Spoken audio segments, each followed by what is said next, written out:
Waktu-waktu yang diharamkan sholat. Terdapat 5 waktu yang haram melakukan sholat pada 5 waktu ini. Jika seseorang mengerjakan sholat di waktu-waktu tersebut, maka sholatnya tidak sah dan ia berdosa. 5 waktu tersebut adalah sebagai berikut. Pertama, setelah melakukan sholat subuh, sampai matahari meninggi seukuran tombak, yaitu sekitar 16 menit sejak matahari terbit. Waktu larangan ini dimulai setelah selesai pelaksanaan sholat subuh, sehingga bisa berbeda satu orang dengan yang lainnya, tergantung pada waktu seseorang selesai melakukan sholat subuh. Larangan ini terus berlaku sampai matahari meninggi seukuran tombak. Kedua, setelah pelaksanaan sholat asar sampai matahari tenggelam. Waktu larangan ini dimulai sejak selesai pelaksanaan sholat asar, sehingga awal waktu larangan ini bisa berbeda-beda antara satu orang dengan yang lainnya, tergantung kapan seseorang selesai melaksanakan sholat asar. Larangan ini terus berlaku sampai matahari tenggelam. Kedua waktu di atas berkaitan dengan pelaksanaan sholat subuh dan asar. Adapun 3 waktu yang lainnya murni berkaitan dengan waktu, sehingga berlaku bagi semua orang dengan awal waktu dan akhir waktu yang sama. Ketiga, ketika matahari mulai terbit sampai meninggi seukuran tombak, yaitu sekitar 16 menit sejak matahari terbit. Larangan ini berlaku bagi orang yang sudah melaksanakan sholat subuh atau belum. Hanya saja, jika ia telah melakukan sholat subuh, maka terkumpul 2 larangan baginya, yaitu larangan ketika telah melakukan sholat subuh, lihat poin pertama, dan larangan yang dikaitkan dengan waktu terbitnya matahari, poin ketiga ini.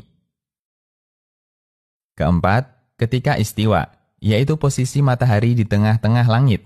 Waktu istiwa ini sangat singkat, tidak mencukupi jika digunakan untuk sholat. Apabila saat takbiratul ihram bertepatan dengan waktu ini, maka sholat yang dilakukan tidak sah. Kelima, ketika matahari hampir tenggelam sampai tenggelam total.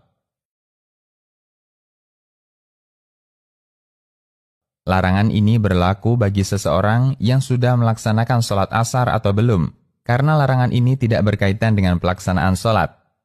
Hanya saja, bagi orang yang telah melakukan sholat asar, maka terkumpul 2 larangan baginya, yaitu larangan karena telah selesai melakukan sholat asar, lihat poin kedua, dan larangan karena matahari hampir tenggelam, poin kelima ini. Larangan di atas berdasarkan hadis Uqbah bin Amir radhiyallahu anhu, beliau mengatakan, "Salasu sa'atin kana Rasulullah sallallahu alaihi wasallam yanhana an nusalliya fihin, أو أن نقبر فيهن موتانا حين تطلع الشمس بازغة حتى ترتفع وحين يقوم قائم الظهيرة حتى تميل الشمس وحين تضيف الشمس للغروب حتى تغرب." Yang artinya, ada 3 waktu yang Rasulullah Shallallahu Alaihi Wasallam melarang kami melaksanakan sholat dan mengubur jenazah pada waktu itu, yaitu ketika matahari terbit sampai meninggi, ketika tengah hari, yaitu istiwa, sampai matahari tergelincir, dan ketika matahari hampir tenggelam sampai tenggelam. Hadis riwayat Muslim. Waktu dan tempat yang dikecualikan dari larangan. Dikecualikan dari larangan sholat di waktu istiwa adalah ketika hari Jumat. Jadi, tidak diharamkan sholat pada waktu istiwa jika dilakukan di hari Jumat, baik bagi orang yang menghadiri pelaksanaan sholat Jumat atau tidak. Dikecualikan pula dari semua waktu terlarang di atas jika sholat dikerjakan di tanah haram Makkah, baik itu di Masjidil Haram maupun di luar Masjidil Haram. Bahkan meskipun di luar area Mekah, karena tanah haram lebih luas dari Mekah. Nabi Shallallahu Alaihi Wasallam bersabda, "Ya Bani Abdi Manaf, la tamna'u ahadan tafa bihadal bait, wa shalla ayyata sa'atin sya'a min lailin aw nahar. Yang artinya, wahai Bani Abdi Manaf, janganlah kalian melarang siapapun untuk tawaf di Ka'bah ini dan sholat di waktu kapanpun yang ia kehendaki, baik itu siang atau malam. Hadis riwayat Tirmidzi, Ibnu Majah, dan An-Nasa'i. Jenis sholat yang diharamkan dikerjakan pada waktu-waktu terlarang. Tidak semua jenis sholat dilarang untuk dilakukan di waktu-waktu terlarang. Untuk lebih mudah memahami, silahkan simak penjelasan berikut ini.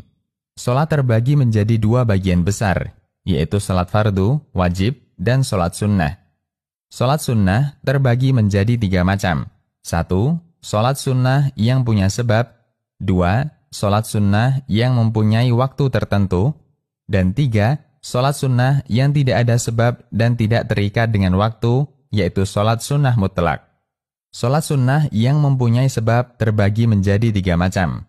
Pertama, sholat sunnah yang sebabnya ada sebelum sholat, seperti sholat tahiyatul masjid, sholat sunnah tawaf, dan sholat sunnah wudhu, yaitu sholat sunnah yang dikerjakan setelah wudhu.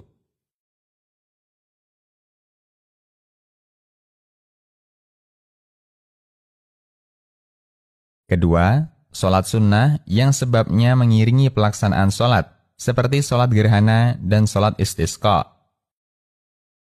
Ketiga, sholat sunnah yang sebab pelaksanaannya ada setelah sholat, seperti sholat sunnah ihram dan sholat istikharah. Dari jenis-jenis sholat di atas, yang diharamkan dikerjakan pada waktu-waktu terlarang adalah sholat sunnah mutlak dan sholat sunnah yang sebabnya ada setelah pelaksanaan sholat, seperti sholat sunnah ihram dan sholat istikharah.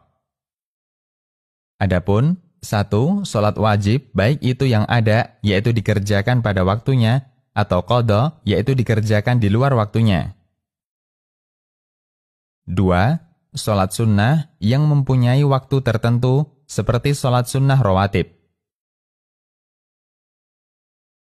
3. Sholat sunnah yang sebabnya ada sebelum sholat dan yang sebabnya mengiringi pelaksanaan sholat. Maka ketiga jenis sholat tersebut tidak dilarang untuk dikerjakan di waktu-waktu terlarang, dengan syarat tidak merencanakannya agar dilaksanakan bertepatan dengan waktu-waktu terlarang. Karena jika seseorang sengaja merencanakan mengerjakannya di waktu-waktu terlarang, maka sholatnya tidak sah. Selain 5 waktu di atas, ada 1 waktu yang dilarang bagi orang yang menghadiri sholat Jumat untuk mengerjakan sholat, yaitu ketika khatib sudah duduk di atas mimbar. Pada waktu tersebut, seseorang dilarang mengerjakan sholat, baik itu sholat fardu atau sholat sunnah, kecuali bagi orang yang baru masuk masjid dan ingin melakukan sholat tahiyatul masjid. Al-Allamah Zainuddin Al-Malibari mengatakan, apabila khatib Jumat telah duduk di atas mimbar, diharamkan untuk mengerjakan sholat, baik itu sholat fardu atau sholat sunnah, meskipun ia tidak wajib mengerjakan sholat Jumat seperti wanita dan musafir, meskipun ia tidak mendengar khutbah, meskipun ia mengqadha sholat yang saat itu ia ingat pernah meninggalkannya dan sholat itu merupakan sholat qadha yang wajib segera dilakukan. Fathul Mu'in. Allahu a'lam bissawab.